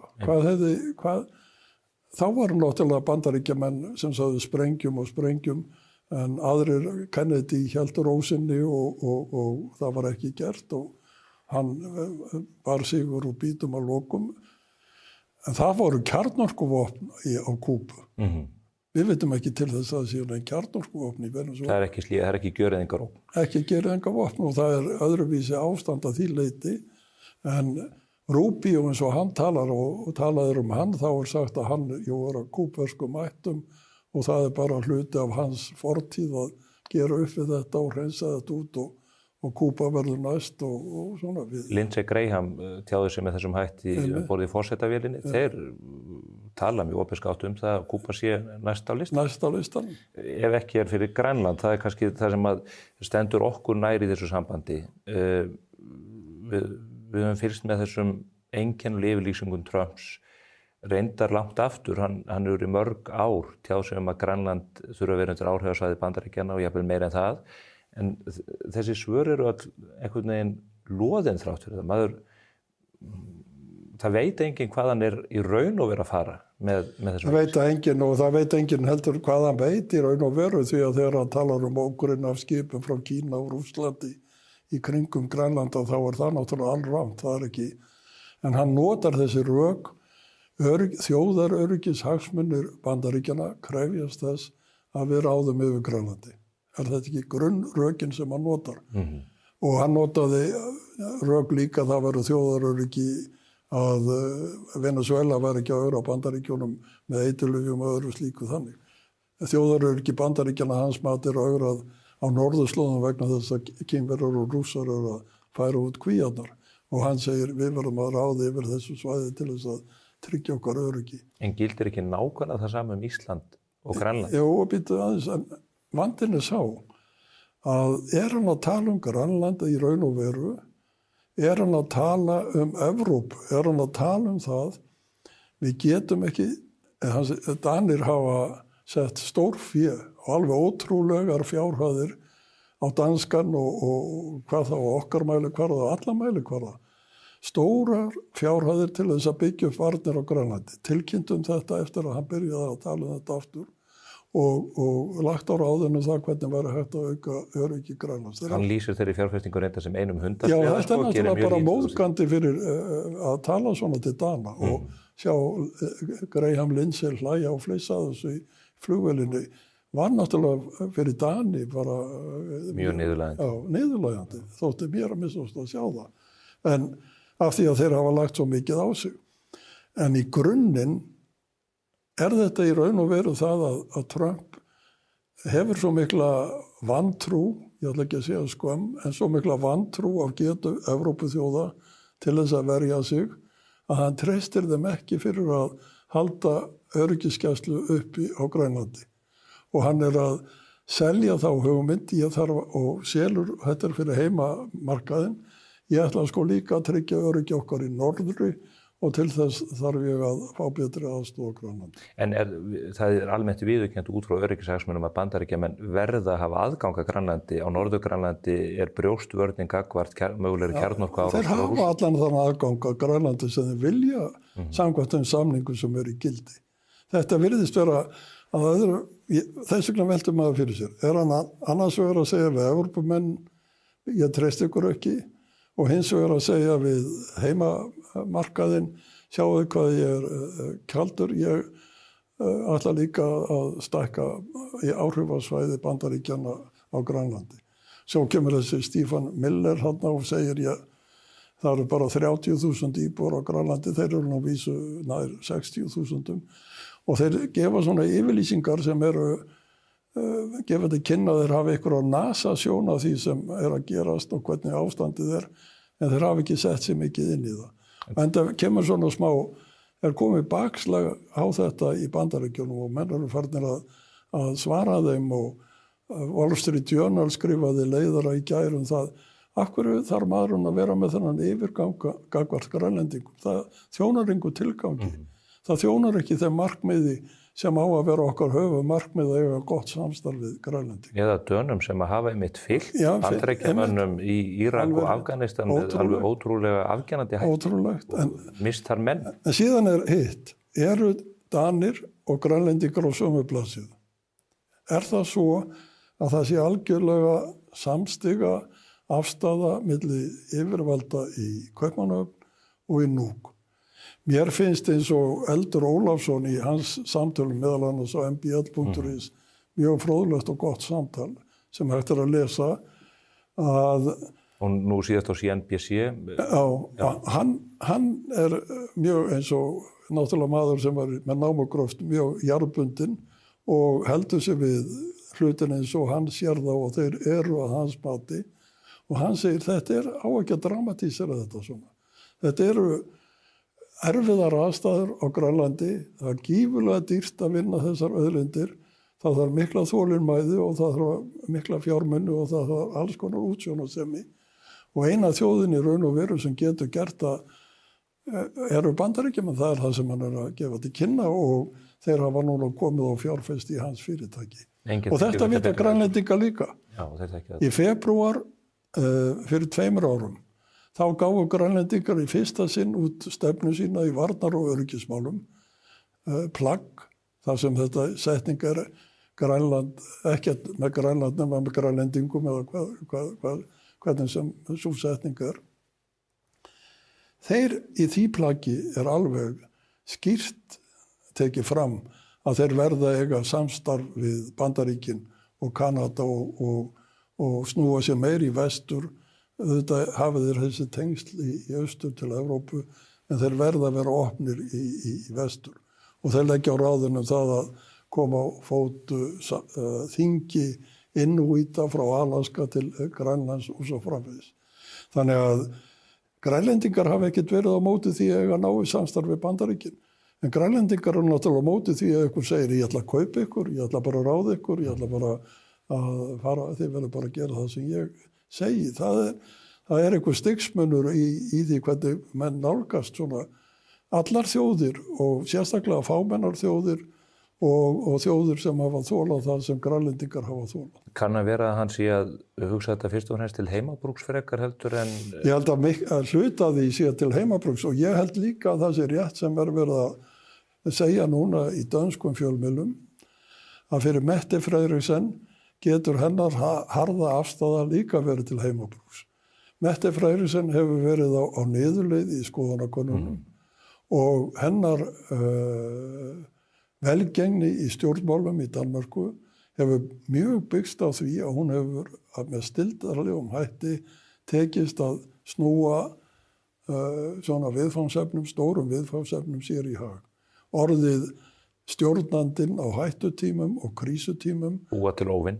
Já, eða magna upp óvinn, eða nota hættu til þess að sýna fram á að það þarf sterkan leiðtoga til að takast á við þessa. Það gerði hún auðvitað mjög afgerandi líka í nýársávarpinu þegar hún ræddi útlendingamálin og svona þá átráðslu sem að þau hafa upplifað gagnvart ákveðnum hóp. Og þetta mál núna þannig því að þú sér það, hún í París núna í vikunni, talar það að þetta sé bara endalokin, ef að Trump gerir þetta, þá það endalok NATO, segir hún. En þeir eru á fundi í danska stjórnarráðinu, utanríkisráðherrann og varnarmálaráðherrann, og utanríkisráðherrann Lökke kemur út og segir við skulum ekki tala á svona og dramatísera þetta, við skulum ekki segja þetta sé krísa, þetta vandamál viðfangsefni sem við þurfum að leysa í samtölum. Og ég hef verið í samtali við Marco Rubio og við munum tala saman og nú hefur Rubio boðað til fundar í næstu viku þannig að þeir ætla að tala saman. Þannig að það verðist líka vera þarna svona tilheng til þess að magna þetta upp til þess að ná til kjósenda með þessum hætti. Við erum svona í þessari veröld. Trump lýsti yfir fyrir vikunni líka að hann myndi alltaf koma NATO til bjargar á Evrópu. Hann segist ekki vera vissum að NATO eða Evrópa myndi koma Bandaríkjamönnum til bjargar. Hann stillir þessu þannig upp.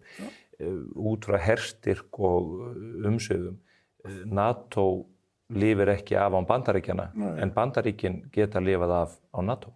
Samt sögðu Bandaríkjamenn að það væri bráðnauðsynlegt 2001 að virkja 50 grein NATO-sáttmálans til þess að Bandaríkjamenn fengju aðstoð frá sínum bandamönnum þegar ráðist var á New York og Washington. Og það eina skiptið sem 5. grein sáttmálans hefur verið virkjur. Það var hvað Bandaríkjamönnum með? Já, í þá Bandaríkjana. Það hefur verið virkjuð 4. greinin sem það að við óskum eftir viðræðum til þess að búa okkur undir og það sé að verða hættu ástand. En grænlendingar segja við viljum ekki virkja þá grein núna, við viljum ekki fara með málið á þetta stig. Við teljum að sé hægt að leysa þetta án þess að dramatísera það á þennan veg. Við erum svolítið í háspentum ástandi og svo koma menni svo nefndi koma þeir sem eru jarðbundnar og segja, heyrðu, við leysum þetta á annan hátt, þetta ekki svona, en við getum ekki náðu upp í þetta háa stjórnmála plan sem þeir vilja vera á. En sjáðu hvað að gera því okkur. Við hér, ef ég má aðeins fara inn á heimavöll. Já, það nauðsynlegt. Og draga þessa mynd eða draga okkur inn í þessa mynd. Já, við erum orðið hluta þessum átökum verandi með skip hér inn í lögsögunni sem við erum að grípa. Jú, við erum að horfa undir á því og vafalaust ef að Bandaríkjamenn hefðu verið með varnarstöð hér eins og þeir voru með til 2006 þá hún vafalaust verið nýtt í þessu skyni en það kemur nú í ljós að okkar aðstaða skipta ekki í neinum sköpum í þessar aðgerð. En á sama tíma og við sjáum að líklega vantreystir Trump Evrópuþjóðunum í öryggismálum. Og við hefum allt undir varnarsamningi við Bandaríkin. Þá hefur allt í einu farið að tala það hér að við hefum að gera varnarsamning við Evrópusambandið. Það ekki hægt að gera varnarsamning við Evrópusambandið. Evrópusambandið gerur enga varnarsamninga. Evrópusambandið stendur á sameiginlegum yfirlýsingum á milli þjóða og samstarfsþjóða ykkur markmið í öryggismálum og friðarmálum, en að gera varnarsamning við Evrópusambandið talum eitthvað sem ekki hægt að gera. Þeir geta ekki komið okkur til varnar. Þeir geta ekki komið okkur til varnar, það er enga herstjórn og ekki neitt sem getur komið okkur til varnar. Við erum að tala það. Við erum með varnarsamning við Bandaríkin. En ekki nóg með það. Það verið að boða það að leggja fram tillögu á þinginu til þess að fara að undirbúa þjóðaratkvæðagreiðslu aðild Íslands að Evrópusambandinu. Og síðan í hinu orðinu sagt að við skulum fara öllu rólega, við skulum ekki gera neitt sem getur valdið vandræðum í samskiptum okkar og Bandaríkjanna og við skulum bara halda okkur til hlés við styðjum Grænlendinga að sjálfsögðu, við viljum leggja okkur á mörkum í þágu Grænlendinga. En við skulum fyrst og fremst halda okkur í rólegum til þess að rugga ekki neinum bátum. En hvað meira núna betur til þess fallið að rugga bátnum heldur en að fara að sækjum aðild að Evrópusambandinu? Það leiðin til þess að skapa hér jafnvægi á Norður-Atlantshafi? Að Íslendingar allt í einu og íslenska ríkisstjórnin telji það höfuðmál í utanríkismálum að Ísland gangi inn í Evrópusambandið ef að það svo að Trump treystir ekki öryggismálum Grænlands af því að það eru Evrópuþjóðir sem ber ábyrgð á því. Af því að hann telur sig ekki að hafa nógu mikið það að segja. Þó hann hafa allt það að segja sem hann vill. Að enga síður þá tekur hann þessa Evrópuþjóð, Dani, gamla og góða vinaþjóð sem samdi við Bandaríkin á sínu tíma stöðurna á Grænlandi og segir, ég treyst ykkur ekki í öryggis- og varnarmálum. Hann hefur aðstöðu hér, en hvernig lítur hann á það og Bandaríkjamenn líta á það að við ætlum að fara að gera varnarsamning við Evrópusambandi sem getur ekki gert slíka samninga og síðan lýsum við í næsta dag yfir að við ætlum að fara að undirbúa aðild að Evrópusambandinu með þjóðaratkvæðagreiðslu. Myndi það draga... Finnst þér þetta skynsamlegt? Myndi það draga að þínum að úr helgun Bandaríkjanna gagnvart okkur og varnarsamningur sem við höfum frá 51? Já, við erum að taka áhættu sem við vitum ekki í hverju fælst og við erum með hér stefnu í öryggis- og varnarmálum til umræðu á Alþingi án þess að það sé minnst á það einasta orði og það sé markmið ríkisstjórnarinnar að koma Íslandi í Evrópusambandi. Og ef að þeir sem setjast niður fyrir hönd ríkisstjórnarinnar og semjast líka skýrslu og síðan álygtun taka ekki þessa breytu inn í af því að utanríkisráðurinn hefur sagt að Evrópusambandi sé lykil breytan í utanríkismálum Íslands og hún sé ekki tekin inn í þessa mynd og maður fjall ekki það hvað það þýðir að vera alltaf að tala þetta í ljósi þess hvernig Bandaríkjamenn og Trump og Bandaríkjastjórn vantreystir Evrópuþjóðunum í öryggismálum, þá held ég að menn svona lítið framhjá veruleikanum og það sé hér líka ákveðin svona veruleika fyrring í yfirlýsingum stjórnmálamanna í staðin fyrir að líta á það sem að gerast í raun og veru. Er þetta ábyrgðarleysi? Ég veit ekki hvað orð á að nota það, ég nú ekki svo orð var að kalla þetta ábyrgðarleysi. Ég kalla þetta nú frekar svona skort á raunsæi að átta sig ekki á því að þú getur ekki einhvern veginn þjóna tveimur herrum í þessu. Þú verður að halda þig við höfum línu, við höfum NATO-aðildina og margir segja að NATO-aðildin sé í hættu af því að Bandaríkjamenn vantreysti Evrópubúunum. Við höfum varnarsamningin og hann byggist á því að NATO sé fyrir hendi og við erum að velta því fyrir okkur hvort við hefum ekki bara að semja varnir við Evrópusambandið og gangi í það. En nú undirritaði utanríkisráðherrann fyrir síðasta ári yfirlýsingu eða samkomulag það að við myndum fella okkur að utanríkismálastefnu Evrópusambandsins. Það var gert án samráðs við þingið, einhvern veginn skjóli nætur. Jú, en þú veist að árum saman hefur Ísland svona sagt þegar eru tillögur á þingið Sameinuðu þjóðanna mál að tekið skal fram að Noregur og Ísland eru líka þessari skoðun og þannig að það er nú ekkert nýtt í því sjálfu sér að við lýsum okkur samstiga Evrópuþjóðunum í afstöðu til svona almennra utanríkismála. En eitt að skuldbinda sig til þess að gera það að óathuguðu máli. Já, það er náttúrulega ekki hægt að vera að skoða hvert mál fyrir sig. En nú er þetta samkomulag komið. Er það svo? Já, Þorgerður segir ekki en Evrópusambandi fullir það. Já, en það er, ég veit ekki að Evrópusambandi fullir líka við séum umsóknarríki og ég dreif það í efa en hún virðist vera samþykkt því þannig Þetta eru svona mál sem er hægt að ræða og velta fyrir sér. Ég tel að ef hún hefur afsalað sér réttinum til þess að hafa sjálfstæða utanríkisstefnu að þessu leyti, að þá er það náttúrulega alveg stórundarlegt. Mér sýnist þú nú hafa í Ísraels málum og gagnvart Ísrael skipa sér frekar svona út á kantinn innan Evrópusambandsins í andstöðunni.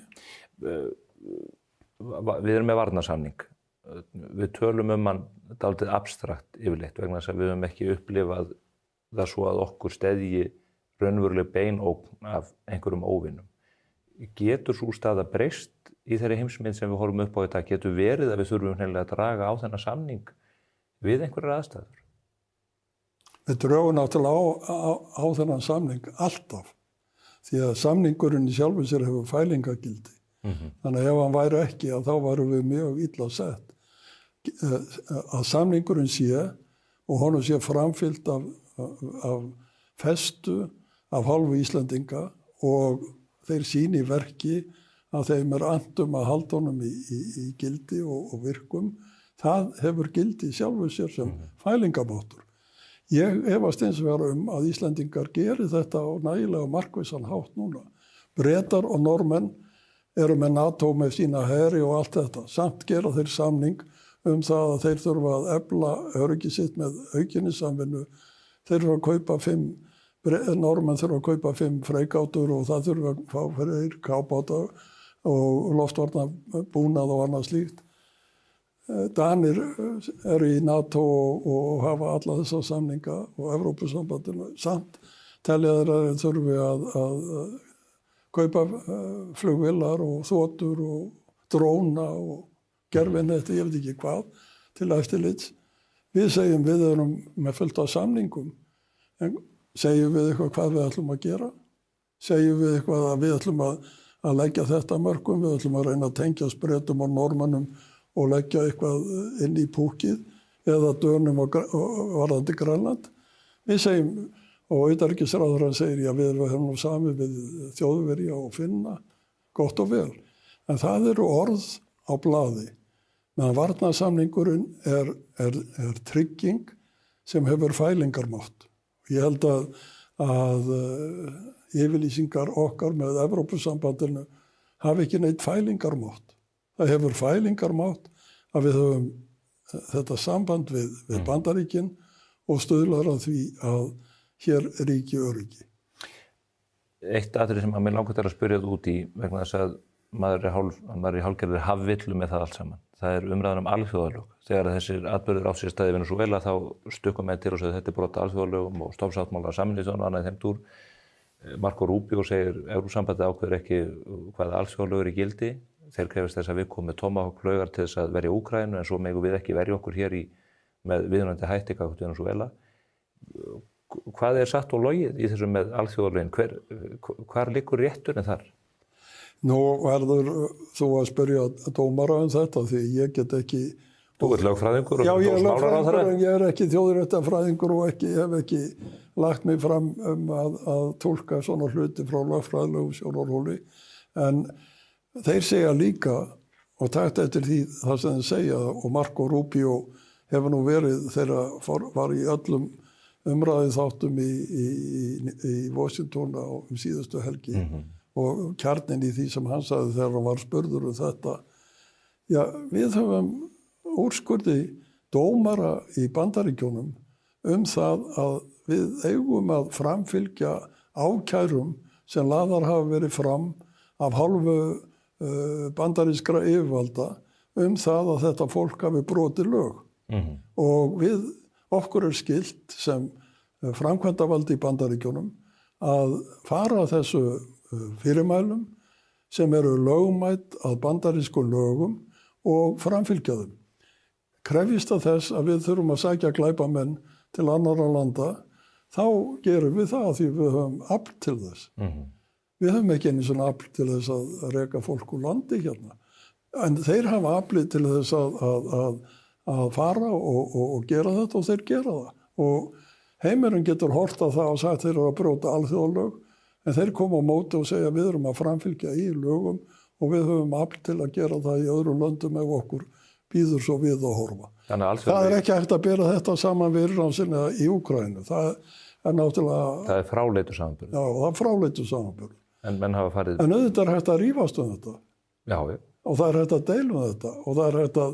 Og þá segja aðrir þegar þetta sagt, já, en þá ná eftir að koma í ljós hvort að dómstóll í Ameríku fellst á þessi rök, því að það verður náttúrulega helsta varnarástæða Maduros að hann hafi verið handtekinn á ólögmætan hátt og ef þú ert handtekinn á ólögmætan hátt þá er það sleppt. Og það var líka lögfræðingar sögðu það líka í gær þegar fréttirnar komu þetta skip sem við tölum í upphafi. Já, það á eftir að koma í ljós hvort að þetta stenst fyrir bandarískum rétti. Því að þeir þurfa að fara, strandgæslan og þeir þurfa að fara með þetta fyrir dómstóla í Bandaríkjunum sem þurfa að komast að niðurstöðum það hvort þetta sé löglegt. Þannig að Bandaríkin eru réttaríki og þau eru að vísa ekki hluta hafréttasáttmála Sameinuðu þjóðanna og ekki alþjóða sakamála dómstólum og hvað eina þau standa utan við þetta en heima fyrir eru þau réttaríki og það er hægt að bera upp svona málsástæður og verður að rökstyðja þær. Þannig að ég bara býð og sé eins og þú hvernig þetta fer fyrir dómstólum. En við horfum aðeins yfir sviðið rétt í lokin. Íran virðist vera á barmi borgarastyrjaldar eða falls eða klerkastjórnin.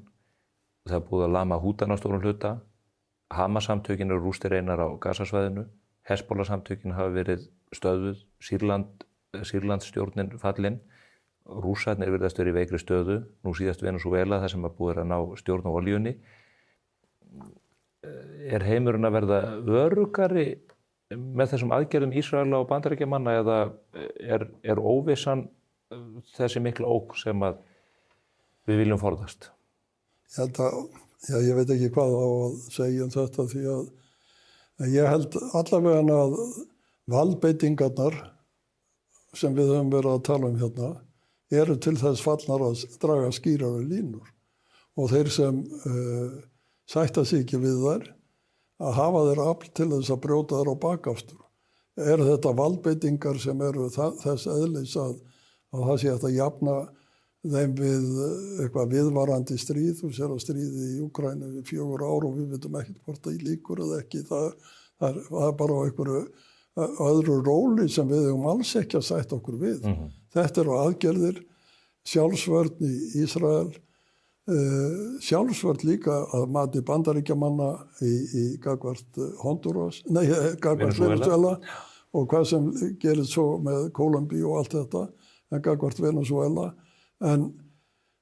Og varðandi Grænland er það pólitískt mál sem hægt er að sjá, ég held að verði ekki hernaðarleg íhlutun þar, pólitísk deila sem þarf að leysa.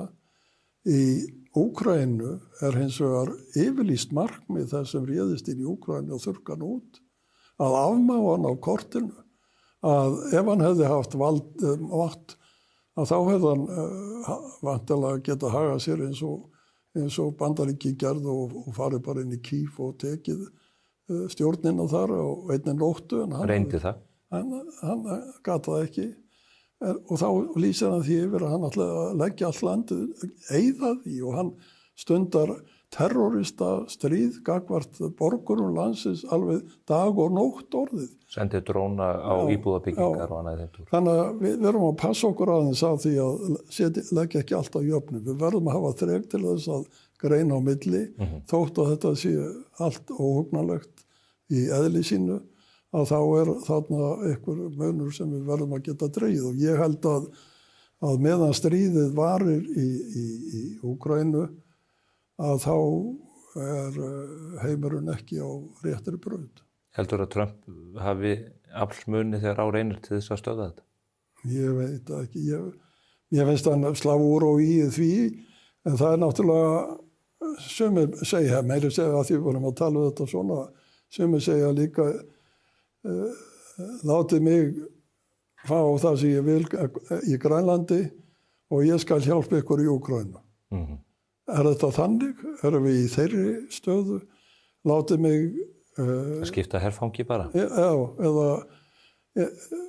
til þess að ég stilli mér upp sem hafi þá stöðu til þess að hjálpa ykkur í Úkraínu, þá þarf ég að fá eitthvað í Grænlandi. Og ógnarafl Bandaríkjahers að þeim toga, þeir gætu þetta gert gríðarlega mikla skrávefu gagnvart Rússum ef þeir myndu beita sér inn í Úkraínu með vopnasendingum. Ótrúlega, myndu ekki bara Rússa leggja niður vopn eða kæmu. Bandaríkjamenn. Eða setja þetta á annað stig, maður veit ekki. En þú sér hvað Bretar og Frakkar hafa núna ákveðið. Þeir hafa ákveðið að búa til bækistöðvar í Úkraínu fyrir heri sína sem þeir geti farið í með örskömmum fyrirvara ef að það yrði friðarsamkomulag og komið inn og tryggt öryggi Úkraínu. Búið til fælingamátt. Já, og Merz, kanslari Þýskalands, hefur sagt ég tilbúin að hafa öflugt herlið við landamæri Úkraínu. Og Evrópa er alltaf að hækka þröskuldin hjá sér en slagkrafturinn sem Bandaríkjamenn hafa, það ekkert ríki. Man veit ekki Kínverjana, það hefur náttúrulega ekki séð til þeirra en æfingarnar í kringum Tævan eru náttúrulega ókveikjandi í sjálfu sér. Já, það efni annað þátt að ræða málefni í Kína, stórt og mikið. Já. En Björn, þakka kærlega fyrir komuna. Alltaf ánægilegt að fara yfir þessi alvarlegu og kannski ekki ánægilegu máli sjálfu sér með þér. Takk fyrir. Takk. Þá ekki meira á vettvangi spursmála þennan ágæta föstudaginn. Við verðum hér að sjálfsögðu að viku liðinni og þið getið fylgst með okkur á mbl.is og í Morgunblaðinu. Laugardagurinn, hann auðvitað geymir 2 blöð og í sunnudagsmókanum erum við með yfirferð úr þessum ágæta þætti sem þið getið rennt yfir.